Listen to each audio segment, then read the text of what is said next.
जो आज का हमारा लेक्चर था वो स्टार्ट होगा बेसिकली मशीन लर्निंग के साथ ही कि हमारे पास किस तरह से हमारे पास डाटा होता है और उसको हम लोड करते हैं अपने as a panda data frame. फिर उस पर हम जो ईटीए परफॉर्म करते हैं। जो लास्ट लेक्चर्स में हमने चीज़ें देखी थी, कुछ डिस्ट्रीब्यूशंस वगैरह और हीट मैप्स वगैरह देते थे, को रिलेशन देखे थे। आज एक डाटा सेट में हम वो चीज़ें अप्लाई करेंगे और देखेंगे किस तरह से हमें उससे इंफॉर्मेशन मिल रही है। और फिर कुछ क्लीनिंग की तरफ भी जाएँगे। डाटा को किस तरह से जो मेसी डाटा होता है उसको क्लीन करने के मुख्तलिफ तरीक़ाकार होते हैं और किस किस सूरत में हम किस चीज़ों को फ़ॉलो करते हैं और क्या मेथोडोलॉजीज़ होती हैं जिनको हम अडॉप्ट करते हैं। मिसिंग वैल्यूज़ को हम कितनी परसेंटेज उनकी हो तो हम कॉलम्स को ड्रॉप कर देते हैं और कितनी परसेंटेज हो तो हम उनको फिल करने की कोशिश करते हैं। फिलिंग के भी डिफरेंट मेथड्स हैं। तो सबसे पहले सिंपली हमने लाइब्रेरी सी पांडास की सी और मैटप्लॉट की वो हमने लोड किए हैं। देन हमारे पास एक डाटा सेट था वॉलमार्ट सेल्स का डाटा सेट। ये आपको गूगल से आप जाके सर्च करेंगे, वहाँ से आपको भी डाउनलोड हो जाएगी इसकी फ़ाइल। तो अगर इसमें कोई मसला आया या कोई इशू आया तो बताइएगा, मैं ये आपके साथ फ़ाइल शेयर भी कर दूँगा। देन उसके बाद हमने अपना डाटा इसको डीएफ की सूरत में डाटा फ्रेम में लोड कर लिया, इसको सेव कर लिया। अब हम अपने डाटा फ्रेम का हेड चेक करते हैं डीएफ डॉट हेड के थ्रू कि हमारे पास जो डाटा सेट है हमारा किस तरह का है या उसमें कौन-कौन से कॉलम्स मौजूद हैं। तो अगर इसमें हम देखें तो अभी हमारे पास पहला जो कॉलम है स्टोर के नाम से, दूसरा डेट के नाम से है, देन वीकली सेल्स हैं, फिर उसमें हॉलिडे फ्लैग है, फिर टेम्परेचर है, फिर फ्यूल प्राइसेस हैं, फिर सीपीआई है और फिर अनएम्प्लॉयमेंट है। इस डाटा सेट में हमारे पास बेसिकली जो डाटा सेट है हिस्टोरिकल सेल्स हैं वॉलमार्ट के स्टोर्स की। और ये हमें अंडरस्टैंड करें किस तरह से हॉलीडेज इफेक्ट या वेदर या टेम्परेचर या फ्यूल प्राइसेस किस तरह से इम्पैक्ट करती हैं कस्टमर प्राइस इंडेक्स पे, या वो कितना वो खरीदते हैं, कितनी इनकी सेल्स इंक्रीज़ होती है किस रीजन में किस टाइम में।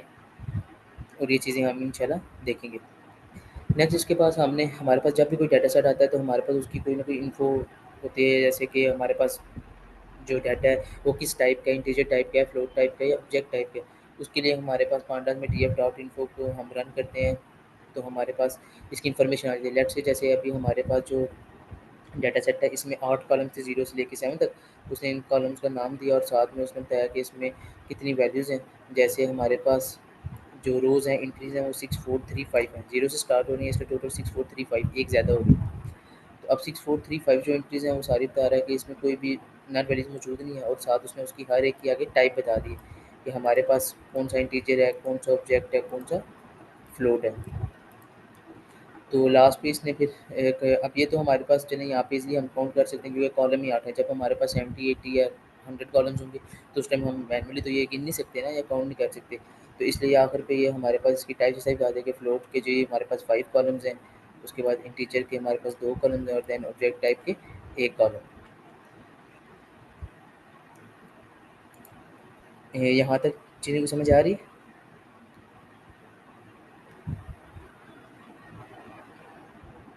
अभी तक हमने सिंपली एक डाटा सेट लिया, उसको लोड किया और उसका हेड को प्रीव्यू किया और साथ में उसकी बेसिक इन्फो चेक की सिर्फ।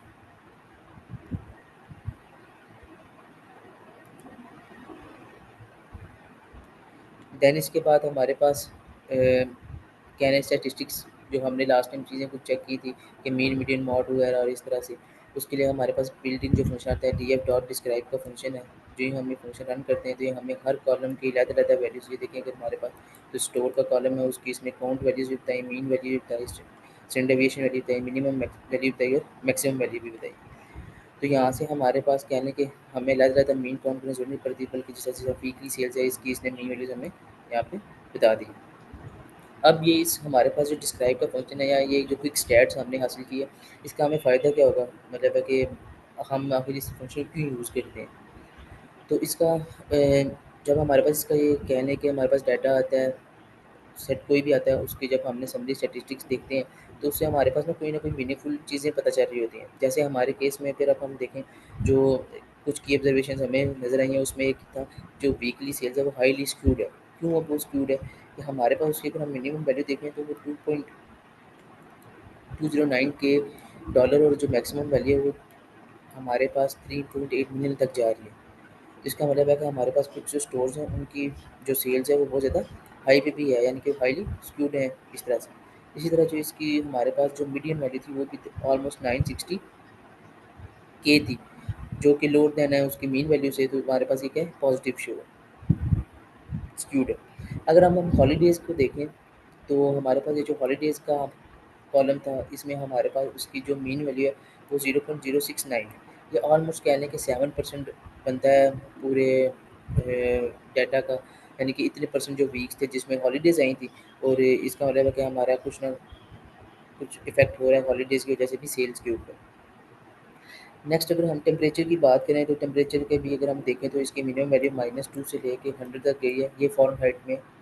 क्योंकि अगर हम सेल्सियस की बात करें तो उसमें 100 डिग्री सेंटीग्रेड पे तो वाटर भी बॉयल हो जाता है। तो ये फ़ारेनहाइट में कहने की टेम्परेचर। तो कहने की इसका मतलब है कि हमारे पास जो स्टोर्स हैं वॉलमार्ट के, वो किसी सेम लोकेशंस पे नहीं है, बल्कि वो पूरे रीजन में फैले हुए हैं। इसी वजह से वहाँ पे इतना ज़्यादा डिफरेंस आ रहा है वेदर की कंडीशंस का भी।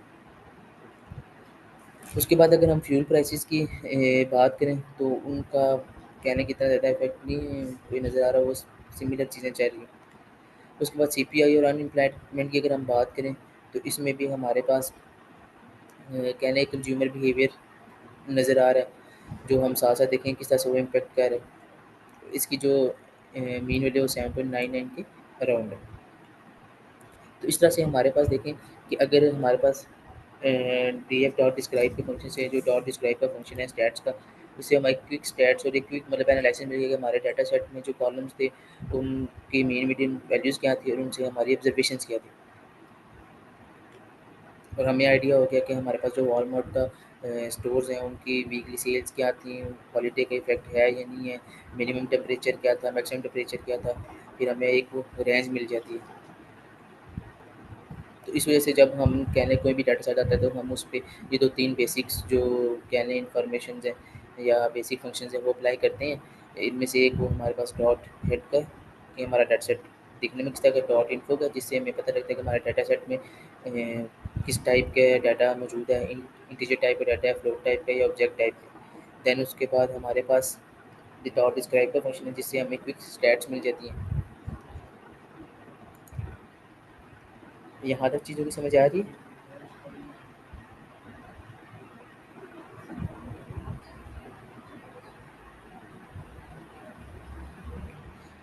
ठीक है, नेक्स्ट अगर हम देखें तो उसके बाद हमारे पास ईडीए है, जिसमें हम देखते हैं, अब मज़ीद इसको ना चेक करते हैं, एक्सप्लोर करते हैं डाटा को। जितना ज़्यादा हम डाटा को एक्सप्लोर करेंगे उतनी हमारी डाटा सेट के साथ अंडरस्टैंडिंग होगी। तो हमने चेक किया, सबसे पहले हमने देखा कि हमारे पास स्टोर्स थे ना इधर, तो अब हमारे पास स्टोर्स कि अगर हम डाटा है सेट के हेड में वैल्यू देखें तो ये 1 इधर लिखा हुआ है। लेकिन हमारे पास क्या स्टोर्स हैं, सिर्फ एक ही स्टोर है या ज़्यादा स्टोर्स हैं। तो हमने data D F dot store यानी कि स्टोर के कॉलम को सिलेक्ट किया और उसकी यूनिक वैल्यूज़ देखी, तो उसने बताया कि 45 यूनिक वैल्यूज़ है, यानी इसका मतलब है कि हमारे पास 45 स्टोर्स हैं वॉलमार्ट में। फिर उसके बाद हमने कहा कि चलें डिस्ट्रीब्यूशन चेक कर लेते हैं कि वीकली सेल्स की क्या डिस्ट्रीब्यूशन है।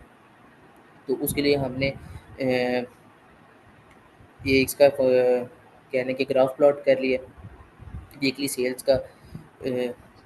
तो अगर हमारे पास देखें तो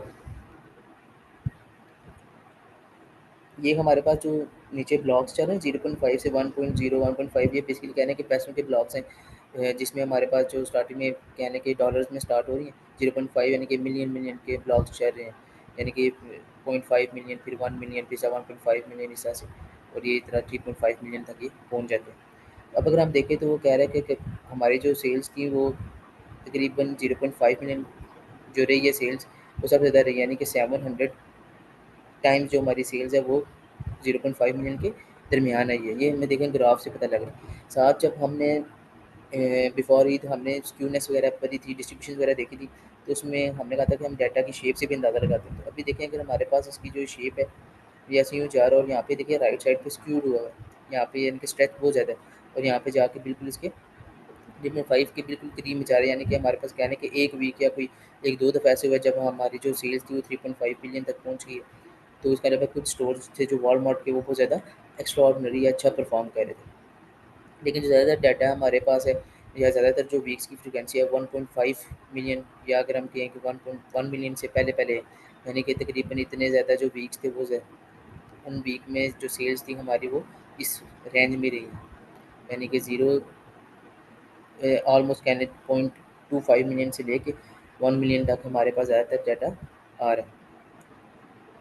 तो इस तरह से हमने जब ग्राफ जनरेट किया तो उससे भी हमें कहने कुछ ऑब्जर्वेशन मिल गई हैं। पता लगा कि वॉलमार्ट का जो सेल्स का वीकली सेल्स थी वो कितने हफ्तों में कितनी सेल्स जा रही है, और सम टाइम ऐसे भी हुआ है कि जो सेल है वो 3.5 मिलियन को भी क्रॉस कर रही है या 2 मिलियन को क्रॉस कर रही है, और इस तरह से। तो यहाँ से फिर हम बाद में यूजफुल इन्फॉर्मेशन निकालते हैं और अपने मशीन लर्निंग के मॉडल्स को ट्रेन करने की कोशिश करते हैं उसके अकॉर्डिंग। तो बाकी नीचे कुछ ऑब्जर्वेशन मैंने लिखी भी हैं थी आपके लिए। तो जैसे वो कह रहा है 0.5 मिलियन में हमारे पास, तो इसका जो मोड है वो जो 400K से 600K के अराउंड है, 0.5 के। फिर उसके बाद हमारे पास वही जो मैंने आपको बताया था लास्ट में कि आउटलायर्स या हाई परफॉर्मिंग स्टोर हैं कि 3.8 मिलियन तक हमारे पास गए हैं, यानी कि 3.5 से आगे तक वैल्यू जा रही है ना। तकरीबन 3.8 मिलियन तक कह रहा है कि ये कुछ स्टोर है जिन्होंने इतनी ज़्यादा सेल्स की है। तो यहाँ से हमें पता लगा कि इसका मतलब है कि वॉलमार्ट के जो 45 स्टोर्स में थे उनमें से कुछ स्टोर्स हैं जो बहुत अच्छा भी परफॉर्म कर रहे हैं, यानी कि बहुत हाई परफॉर्मेंस दे रहे हैं, उनकी सेल्स बहुत ज़्यादा है। तो इसका मतलब है अब बिजनेस पॉइंट ऑफ व्यू से हमें इस ग्राफ का फ़ायदा क्या हुआ ना। यहाँ पे ये भी सवाल मत है कि रियल वर्ल्ड में अब वॉलमार्ट सेल्स के इस ग्राफ से उनको क्या है चीज़ पता चल जाएगी, या इस ग्राफ को देखने के बाद वो इससे कोई डिसीजन भी ले सकते हैं नहीं ले सकते, क्योंकि मैन तो ये होता है ना जब हम ईडीए परफॉर्म करते हैं तो डाटा से हमने डिसीजन मेकिंग करनी होती है। तो अब जैसे ही हमें पता लगेगा कि ये कुछ स्टोर्स हैं जिनकी सेल्स 3.5 मिलियन से ज़्यादा जा रही है, तो इसका मतलब है कि उन स्टोर्स में हमें उतनी चीज़ें भी तो पहुँचानी है ना, उतनी गुड्स भी तो उस स्टोर में मौजूद होनी चाहिए। अगर उसकी सेल्स ज़्यादा है तो इसका मतलब है कि वहाँ पे जो स्टॉक है वो जल्दी आउट हो जाता है, स्टॉक आउट हो जाती हैं चीज़ें। तो इस वजह से वहाँ पे हमारे पास क्या होगा कि वो जो वॉलमार्ट के डिस्ट्रीब्यूशन सेंटर्स होंगे उनकी कोशिश होगी कि वो उन स्टोर्स को प्रायोरिटी में रखें और उनके जो स्टॉक्स हैं उसको हर टाइम रीफ़िल करते रहें, और जिनकी सेल्स कम है उनको वो लेट्स से अगर मंथली डिस्ट्रीब्यूशन उनकी जा रही है, तो जिनकी सेल ज़्यादा है उनको हो सकता है वो वीकली डिस्ट्रीब्यूशन अपनी भिजवा देते हुए चीज़ों की। तो इस तरह से हमें ग्राफ से इन चीज़ों का पता चल जाता है और हम कहने के रियल टाइम में डिसीजंस ले सकते हैं। यहाँ तक समझ आ रहे हैं?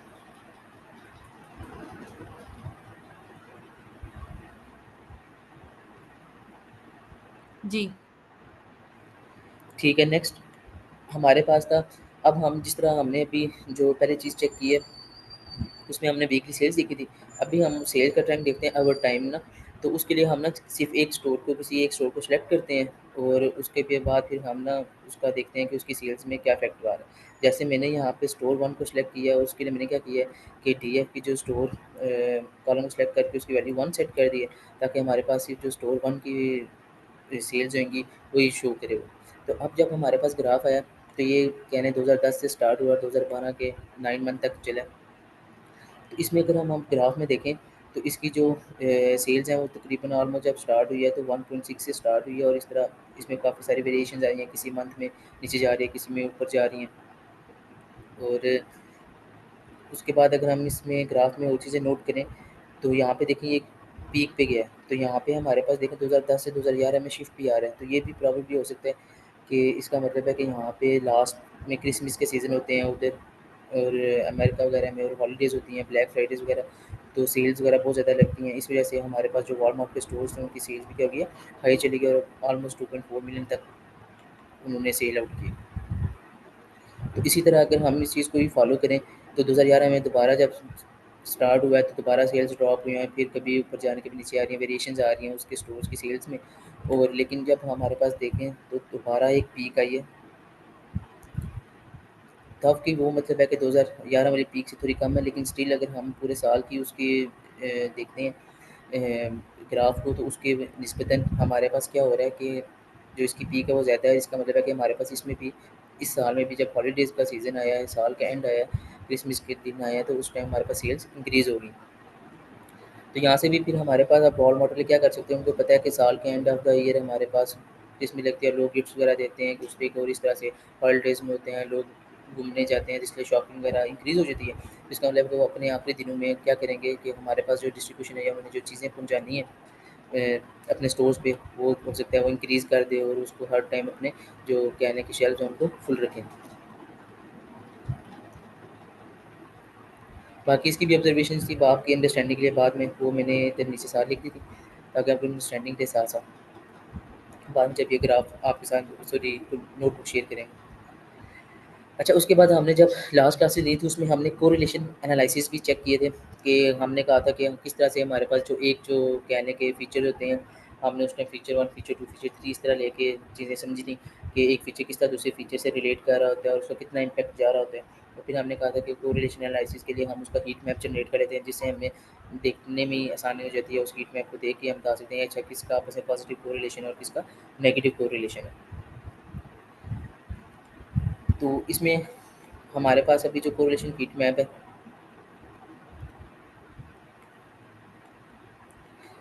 तो इसमें हमारे पास दूसरा चीज़ मैंने आपको उसमें बताई थी कि जो हमारे पास डायग्राम में होते हैं सारा वन होता है, यानी कि एग्जैक्ट कोरिलेशन होता है इनका ना 100% कह लें 1-1, और ये 1-1 क्यों लिखा आता है इसका मैं इसकी वजह भी मैंने आपको बताई थी। कोई बता सकता है?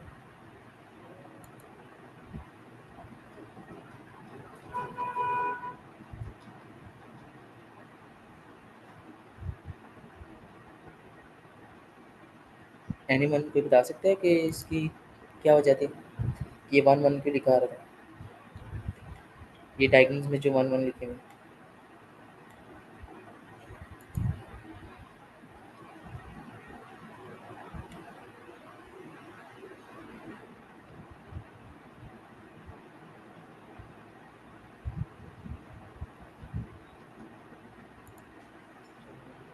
अच्छा, इस तरह से कि मैंने आपको बताया था कि 1-1 इसलिए लिखा आता है कि कोरिलेशन में हमारे पास जो वैल्यू होती है ना वो 0 और 1 के दरमियान में होती है, या कहने -1 और 1 के दरमियान में होती है।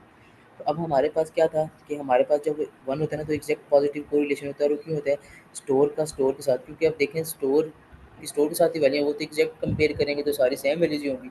इस वजह से इनका जो कोरिलेशन था वो 1 होता है। और यहाँ पे हमारे पास जब क्योंकि हम हर एक फीचर को दूसरे फीचर के साथ चेक करते हैं, जैसे मिसाल के तौर पे स्टोर के फीचर्स हैं, स्टोर के फीचर को अगर हम देखें तो ये जो पहली पूरी रो है ये स्टोर की है, और यहाँ से लेकिन अगर हम नीचे अगर देखें तो यहाँ पे स्टोर के साथ कोरिलेशन 1 है, लेकिन यहाँ पे स्टोर का अगला जो कोरिलेशन है वो उसकी वीकली सेल्स के साथ है, उसकी वैल्यू -0.34 है। इसी तरह स्टोर की जो आगे वैल्यू है -4.4, वो किसके साथ आ रही है, पहला हॉलीडेज फ्लैग के साथ आ रही है। इसी तरह आगे स्टोर की जो नेक्स्ट वैल्यू लिखी है -0.023, ये हमारे पास बेसिकली टेम्परेचर के साथ आ रही है। तो जब हमारे पास टेम्परेचर के साथ अपने कॉलम के साथ उस फीचर का जब हमारे पास कहने कोरिलेशन हम निकालते हैं तो हमेशा पॉजिटिव 1 ही आता है, क्योंकि वो वैल्यूज कहने के सेम होती हैं और इस वजह से। लेकिन उसके अलावा हमारे पास हीट मैप को देख के हमारे पास पता चलता है कि बाकी फीचर्स का दूसरे फीचर के साथ मतलब है कि पॉजिटिव रिलेशन है, नेगेटिव रिलेशन है, और उसकी वजूहत ये है एक के करने से दूसरे में भी कोई फ़र्क पड़ रहा है या नहीं आ रहा। तो अभी इसकी अगर हम इन साइड्स को चेक करें तो हमारे पास जो स्टोर की वैल्यू थी 0.34 थी, मॉडरेट नेगेटिव कोरिलेशन था उसका, और जो सम स्टोर्स थे वो कंसिस्टेंटली वर्स कह रहा है या बेटर कह रहा है कि कंफर्म कर रहे हैं वीकली सेल्स के हिसाब से। हम अगर देखें क्योंकि इसका मतलब है यहाँ पे क्या है नेगेटिव कोरिलेशन, इसलिए उसने यहाँ से ये इन साइड्स निकाले। उसके बाद अगर हम देखें तो +0.037 है, यानी कि वीकली पॉजिटिव कोरिलेशन है हॉलिडे फ्लैग का 0.037, तो वीकली सेल्स के साथ ये तो इस अब इससे हमें ये पता लग रहा है कि इसका मतलब है कि हॉलीडेज़ का कुछ ना कुछ इफ़ेक्ट है सही है वो बहुत ही ज़्यादा वीक है। अब वो वीक क्यों है भला?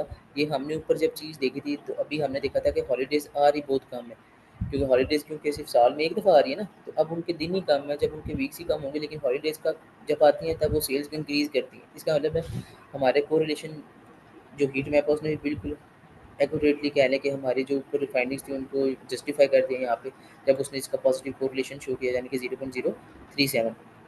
इससे हमें कहने के एक प्रूफ भी मिल गया कि इसका मतलब है कि बाकी हॉलिडे फ्लैग्स का कोई ना कोई पॉजिटिव कोरिलेशन है था किसके साथ, वीकली सेल्स के साथ था। और उसकी अब वैल्यू कम होने की वजह मैंने आपको बता दी है कि वो क्या है कि हमारे पास हॉलीडेज साल में आती बहुत कम है, लेकिन जब हॉलीडेज आती हैं तब सेल्स पे पॉजिटिव इफेक्ट ज़रूर पड़ते हैं, यानी कि सेल्स इंक्रीज़ होती हैं। इसी तरह अगर हम टेम्परेचर की बात करें तो उसका नेगेटिव इम्पैक्ट है -0.064 है, तो इसका मतलब कि इसका नेगेटिव कोरिलेशन इसका मतलब है कि हमारे पास स्लाइटली डिक्रीज़ हो जाता है सेल्स टेम्परेचर जब हाई या लोअर होता है। तो इसी तरह बाकी वैल्यूज़ हैं उनका भी नीचे इन साइड्स मैंने लिखनी है। अब इसके बाद जब हम डाटा को थोड़ा बहुत अंडरस्टैंड कर लेते हैं, उसको समझ लेते हैं, साथ-साथ ये इनिशियल स्टेजेस पे सारी चीज़ें हम कर रहे होते हैं। बाद में हम मज़ीद फंक्शन या मज़ीद टेस्ट भी परफॉर्म करते हैं। उसके बाद हम देखते हैं कि चेक करते हैं क्या इसकी जो मिसिंग वैल्यूज़ हैं इस डाटा सेट में कोई मिसिंग वैल्यूज़ है भी हैं या नहीं है। उसके लिए हमारे पास डॉट इज़ नल डॉट सम का फंक्शन होता है। इसको जब हम कॉल करते हैं तो ये क्या करता है, जितने भी हमारे पास सारे कॉलम जैसे स्टोर का कॉलम है, डेट का कॉलम था, वीकली सेल्स, इन सारे कॉलम्स को क्या करेगा, इनमें चेक करेगा क्या कोई नन वैल्यू मौजूद थी या नहीं थी। अब हमारे केस में तो ऐसा हुआ कि हमारा डाटा क्लीन था, तो इस वजह से इसमें कोई भी नन वैल्यू मौजूद नहीं है, यानी कि कोई भी जो रिकॉर्ड है वो खाली नहीं है, सब में कोई ना कोई वैल्यूज़ लिखी हुई है। अब डाटा क्लीनिंग की जो कह लें प्रैक्टिस के लिए या समझाने के लिए मुख्तलिफ सिनेरियोज़ में हम मुख्तलिफ तरीके से डाटा क्लीन करते हैं। अभी जो हमारे पास डाटा सेट है, उसको अगर हम डाटा सेट क्या होगा, तो उसके लिए अगर हम देखें तो उसके लिए कुछ चीज़ें मैंने कह लें कि यहाँ पे हाईलाइट कर दी या आउटलाइन कर दी या कह लें रूल बना दिए कि हमारा ये डाटा सेट तब क्लीन होगा जब डाटा क्या हो, सॉर्ट हुआ है फर्स्ट स्टोर बाय नंबर के लिहाज से, और से दूसरे नंबर पे या वो डेट के लिहाज से सेंडिंग ऑर्डर में सॉर्ट हो। दूसरा मैंने कहा कि हमारे पास जो डेट का फॉर्मेट है उसमें मंथ पहले हो और डेट बाद में। फिर तीसरा मैंने कहा कि रूल ये बना दिया कि हमारे पास जो वीकली सेल्स हैं वो हम नियरेस्ट टू डेसिमल प्लेसेस के गिर्द ना, मतलब है कि कहने अराउंड फिगर कर देते हैं।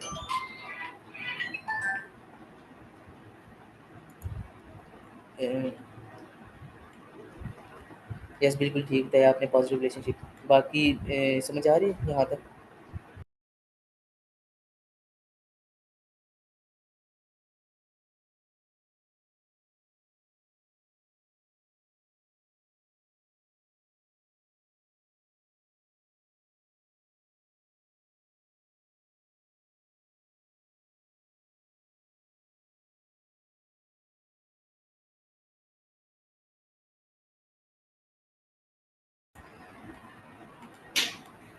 ठीक है, नेक्स्ट हम चलते हैं। मैं आपको बता रहा था कि डाटा क्लीनिंग के रूल्स थे कुछ, ये कहने कि इस डाटा सेट के अकॉर्डिंग कि ये इस डाटा सेट को हम क्लीन तब मानेंगे जब हमारे पास ये हमने फंक्शंस परफॉर्म किए हों या ये चीज़ें हमने की हों। जैसे टेम्परेचर को राउंड ऑफ कर दिया। अगर हम ऊपर डाटा सेट को देखें तो उसमें जैसे बल्कि यहाँ से नीचे ही फंक्शन में देख लेते हैं। जैसे अब ये जो पहली वैल्यू है इसमें मैंने क्या किया, स्टोर और डेट की जो वैल्यू है उसको मैंने सेंडिंग ट्रू ट्रू कर दिया, यानी कि अब हमारे पास जो डाटा सेट होएगा वो किस तरह हो गया, असेंडिंग ऑर्डर में अलाइन हो गया। दूसरा उसके बाद अगर हम इसमें देखें तो वीकली जो सेल्स थी या उसके बाद हमारा टेम्परेचर वगैरह की वैल्यूज़ हैं वो सेट हैं।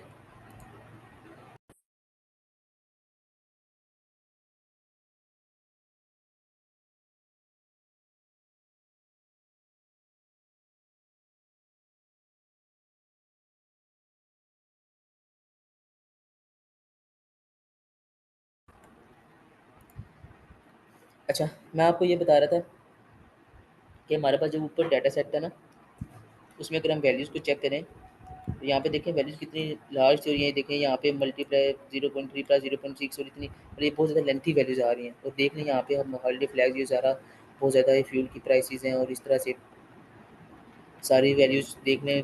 पॉइंट्स के बाद टेम्परेचर को अगर हम देखें तो 60.637383। अब जब इतनी लार्ज वैल्यूज़ होंगी तो इनको कहने इंटरप्रेट करना या इनको समझना मुश्किल हो जाता है। तो इन सारी चीज़ों को हम राउंड ऑफ करेंगे, साथ देखेंगे, चेक करेंगे, तब हमारा डाटा कैसा है।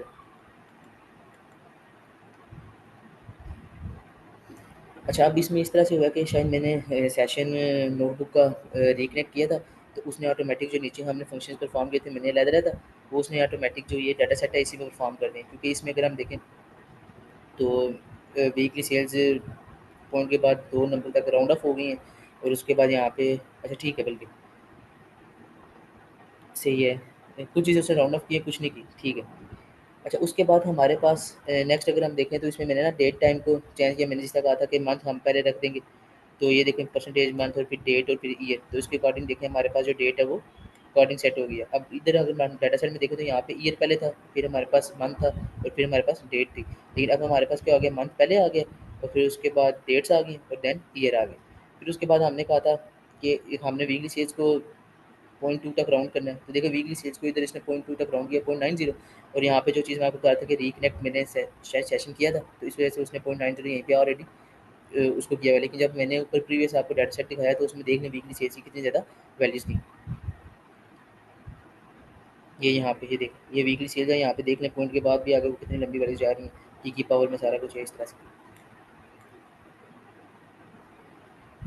देन उसके बाद नेक्स्ट मैंने उसके बाद वीकली सेल्स को राउंड ऑफ करने के बाद टेम्परेचर की जो वैल्यू उसको राउंड ऑफ किया, तो ये देखें अभी हमारे पास टेम्परेचर की वैल्यू 42, 39 और इसका 40, 47। इसको मैंने ये किया कि टेम्परेचर मैंने राउंड ऑफ करके डेसिमल में नहीं रखा, मैंने उसको ना इंटीजर में राउंड ऑफ कर दिया।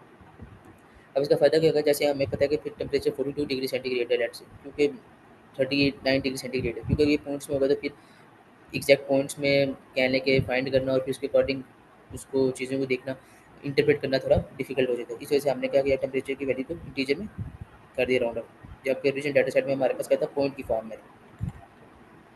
देन उसके बाद हमारे पास जो फ्यूल की प्राइसेस थी उसको भी हमने 0.2 तक राउंड कर दिया। देन उसके बाद सीपीआई की वैल्यूज़ को भी, और देन उसके बाद अनएम्प्लॉयमेंट की वैल्यूज़ को भी। अब हमने अपने मिसिंग वैल्यूज़ को दोबारा चेक किया तो वो अभी भी ज़ीरो ही थी। उसके बाद अब हम क्लीन डाटा सेट का एक दफ़ा प्रीव्यू देख लेते हैं। तो उसमें हमारे पास क्या है कि अब ये देखिए हमारे पास जो अब डाटा सेट आ रहा है आखिर पे, उसका जब हम हेड चेक करते हैं तो इसमें हमारे पास क्या कहते हैं उसको, वीकली सेल्स के 0.2 तक राउंड ऑफ हुआ है। उसके बाद हमारे पास टेम्परेचर है तो ये भी हमारे पास राउंड ऑफ होके इंटीजर्स टाइप में आ गया। उसके बाद जो उसकी फ्यूल प्राइस थी वो भी अगर हम देखें तो 2 पॉइंट तक राउंड हो गई है पॉइंट के बाद, और सीपीआई की वजह से हमने 3 तक राउंड ऑफ की जिस तरह से, और ये हमारे पास मुकम्मल डाटा सेट क्लीन भी हो गया। और उसके बाद हमने जो रूल सेट किए थे कि हमारा डाटा सेट को इसको हम तब क्लीन मानेंगे, वो सारा क्लीन होकर हमारे पास मौजूद हो गया। लेकिन ये तो हमारे पास तब उस केस में जब हमारे पास वॉल माउंट का डाटा सेट था ना। तो इसमें अब रियल सिनेरियोज़ में जब हमारे पास डाटा सेट आएगा, हम उस डाटा सेट को देखते हुए अगर उसमें कोई कैटेगरिकल वैल्यूज़ हुई तो उनको कैसे हैंडल करना है, वो सारी चीज़ें भी हम साथ से देखते हैं। उसके लिए मैंने आपके लिए एक अनदर एग्जांपल रखी थी, जिसमें एक ये कैने हाउसिंग प्राइस का एक फेमस डाटा सेट है। ये उसी तरह सिंपली हमने इसको, जिस तरह पहले हमने डाटा सेट का जब लोड किया तो उसका नाम डीएफ रखा था, अब हमने इसका नाम डाटा रख दिया। तो डाटा का हेड अगर हम देखें तो यहाँ पे देखें इधर डॉट्स आ गए, इसका मतलब है इसके कॉलम्स बहुत ज़्यादा थे और 82 कॉलम्स हैं इसके। तो वो सारे कॉलम डिस्प्ले नहीं हुए। अगर हमने सारे कॉलम डिस्प्ले कराने हैं तो उसके लिए हम डिस्प्ले मैक्स कॉलम्स करके नन कर देते हैं ताकि वो सारे कॉलम्स डिस्प्ले हो जाएँ। तो अब ये देखें हमारे पास सारे कॉलम्स क्या हो गए, डिस्प्ले हो गए। तो ये 82 कॉलम्स हैं, और अगर हम इनमें देखें तो हमारे पास ये, अगर हम नोट करें तो अब इसमें कुछ वैल्यूज़ देखें, ये एन भी लिखे हैं, यानी कि ये वैल्यू हमारे पास एम्प्टी, और कुछ कैटेगरी वैल्यू जैसे GAR2 लिखा हुआ है, WT लिखा हुआ है, नॉर्मल इस तरह से लिखा हुआ है। उसके बाद जब हमारे पास इसकी इन्फो की वैल्यू, तो इसका मतलब है कि ये जो हमारे पास डाटा सेट है ये काफ़ी हैवी डाटा सेट है जिसमें कॉलम्स भी ज़्यादा हैं, और उसके बाद इसमें कैटेगरी वेरी वैल्यूज़ भी हैं, हमारे पास इंटीजर वैल्यूज़ भी हैं, फ्लोट वैल्यूज़ भी हैं, ऑब्जेक्ट वैल्यूज़ भी हैं।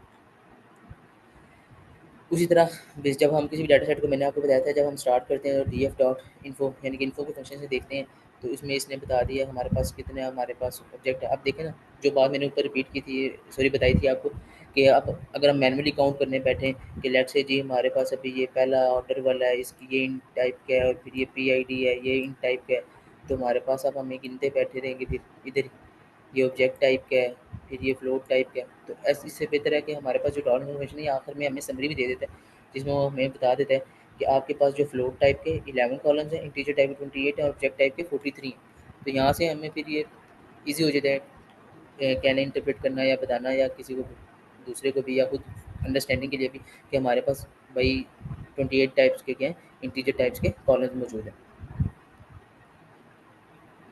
दूसरा उसी तरह जब हमने इसकी मिसिंग वैल्यूज़ चेक करनी है तो इस नॉन डॉट सम के फंक्शन से हमने इसकी वैल्यूज़ चेक की हैं, मिसिंग वैल्यूज़। तो मिसिंग वैल्यूज़ में अभी जो पहले डाटा सेट था हमारा वो तो बिल्कुल क्लीन था, उसमें कोई मिसिंग नहीं थी। लेकिन यहाँ पे अगर हम देखें तो यहाँ पे जो लॉट फ्रंटेज के नाम से कॉलम था उसमें 490 मिसिंग वैल्यूज़, और यहाँ पे देखें, अगर हम फिर दोबारा देखें तो यहाँ पे इधर ना ये डॉट्स डॉट्स पड़े हैं, इसका मतलब ये 82 कॉलम्स कंप्लीट नहीं दिखा रहा। तो जिस तरह हमने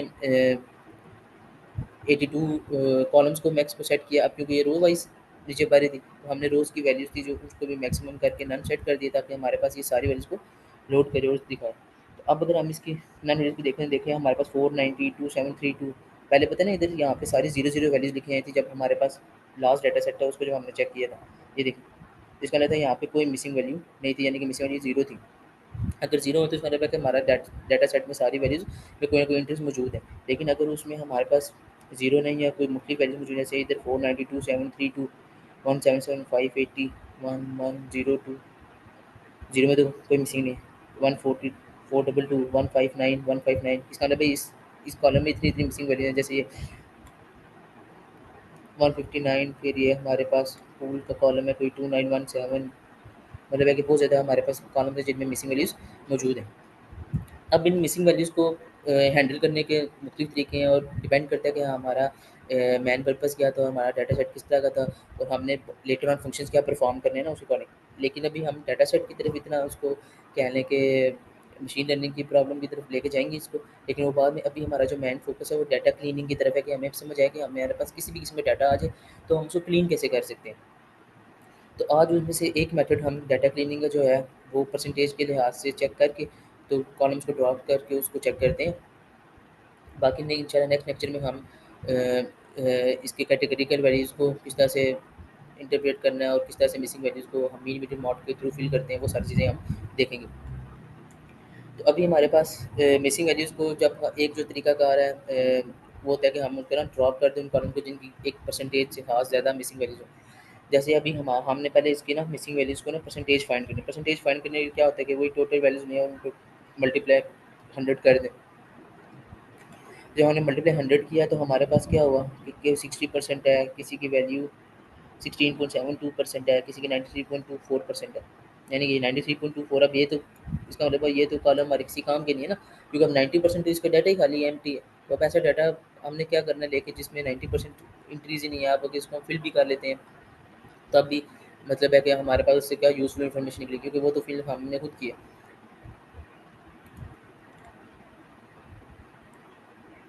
अच्छा, यहाँ तक चीज़ें समझ आ रही भी हैं या नहीं,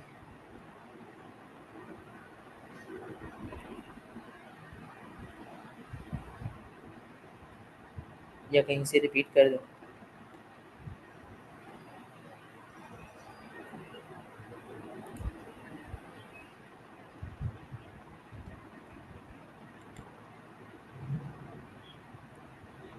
एनीवन?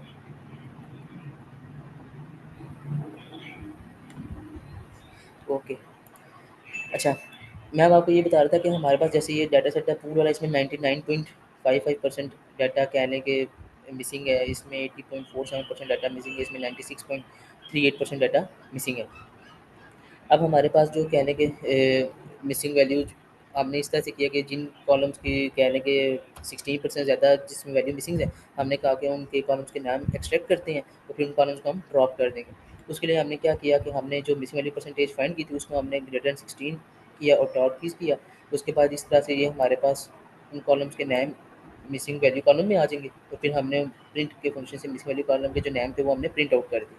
तो ये हमारे पास कॉलम से जो जिनकी 16% से ज़्यादा कहने की वैल्यू मिसिंग थी वो हमारे पास उसके नाम आ गए। अब हमने क्या किया, उसके बाद हमने एक और डाटा वन के नाम से वेरिएबल क्रिएट किया जिसमें हमने क्या किया, जो ओल्ड हमारा डाटा सेट था, डाटा में जो सेव था उसमें हमने कहा कि तुम ड्रॉप कर दो उन कॉलम को, किन कॉलम को ड्रॉप करो, मिसिंग वैल्यू कॉलम को। मिसिंग वैल्यू कॉलम कौन से थे, ये वाले जो मिसिंग वैल्यू कॉलम के नाम हमारे पास आए थे।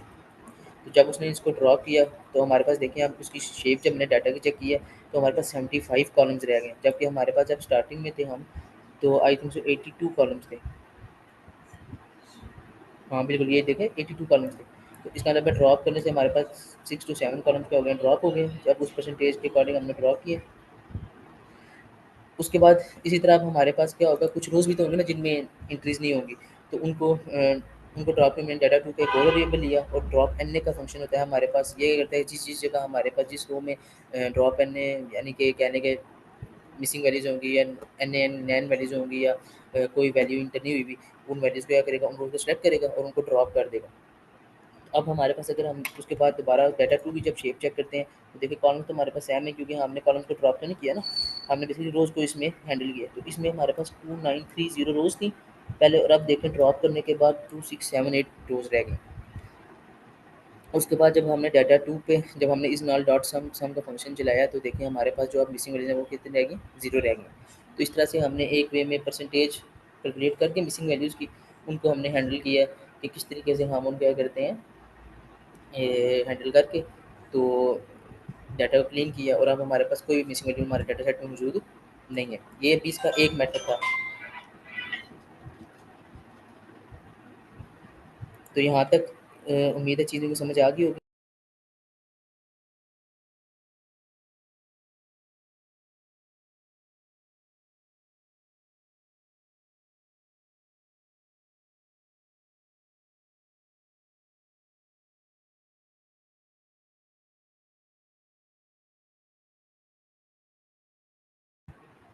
ओके, मैं दोबारा बताता हूँ। अच्छा, हमारे पास इस तरह से था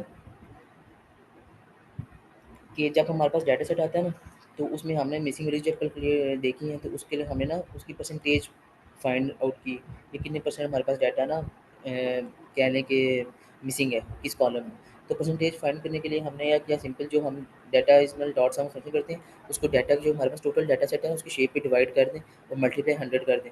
वैसे भी देखें आपके पास ऐसे ही होता है ना कि हम क्या करते हैं, अब 10 मार्क्स को डिवाइड करते हैं टोटल मार्क्स से और मल्टीप्लाई 100 करते हैं, तो हमारी परसेंटेज आ जाती है कि हमने कितने परसेंट नंबर हमारे आए थे। तो इस केस में भी हमने क्या किया कि जो हमारे पास मिसिंग वैल्यूज़ हैं थी, उसको हमने डिवाइड किया डाटा की शेप पे, क्योंकि डाटा की टोटल शेप में सारी वैल्यूज़ हैं, टोटल नंबर आ गए, और उसको मल्टीप्लाई कर दिया हमने 100 से। इस तरह हमारे पास उसकी मिसिंग वैल्यू परसेंटेज आ गई हर कॉलम की। जैसे हमारे पास ये कॉलम था, इसकी 16% थी, ये एक और कॉलम था, इसकी 93% थी। इसी तरह सारे कॉलम्स की कोई ना कोई परसेंटेज आ गई, जिनकी ज़ाहिर बात है ज़ीरो मिसिंग वैल्यू थी, उनकी ज़ीरो परसेंटेज आई है। जब हमने परसेंटेज फाइंड कर ली, उसके बाद हमने कहा कि हम इस ऐसे करते हैं कि हम उन कॉलम को सिर्फ सेलेक्ट करते हैं जिनमें 16% से ज़्यादा डाटा क्या है मिसिंग है हमारे पास। अब ये 16% मैंने इस केस में इसलिए सेलेक्ट किया कि मेरे पास कहने के कुछ 2% डाटा मिसिंग था, किसी में 5% है, किसी में 10% मिसिंग था।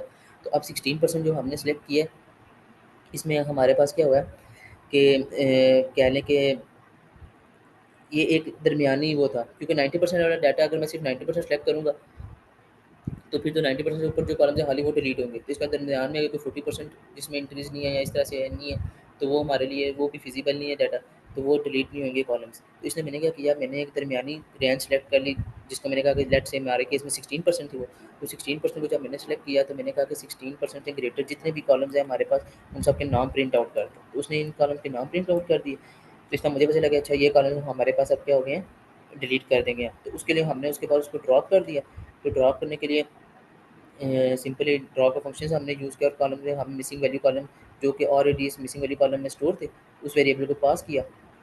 तो उसने अब हमारे पास देखें तो उतने कॉलम डिलीट हो गए, 75 कॉलम पीछे रह गए।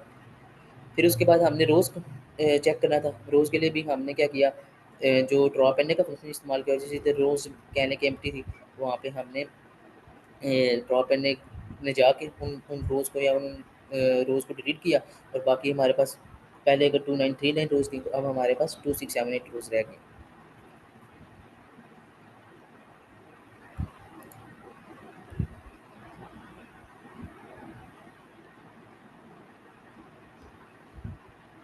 यहाँ तक सब कुछ समझ आ गया आज के लेक्चर की।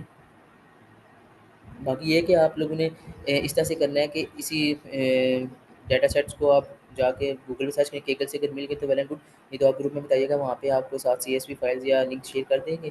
तो वहाँ से आपने इन डाटा सेट की प्रैक्टिस लाजमी करनी है, फिर इनको क्लीन करना है। ये मैंने अभी आपको एक मेथड बताया, बाकी नेक्स्ट जो मेथड्स हैं डाटा क्लीनिंग के, वो हम नेक्स्ट लेक्चर में देखेंगे इंशाल्लाह। तो बाकी किसी के कोई अगर एक्सरसाइज करते हुए या प्रैक्टिस करते हुए कोई किसी को इशू आता है, तो वो पूछ सकते हैं एनी टाइम। अच्छा, लास्ट लेक्चर अपलोड नहीं हुआ, चले मैं आज मैम को रिमाइंड करा देता हूँ, इंशाल्लाह अपलोड कर देता हूँ।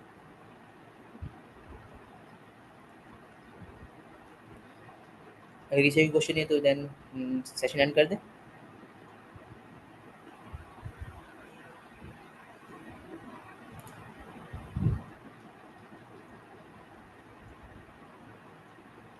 ओके देन, अल्लाह हाफिज़।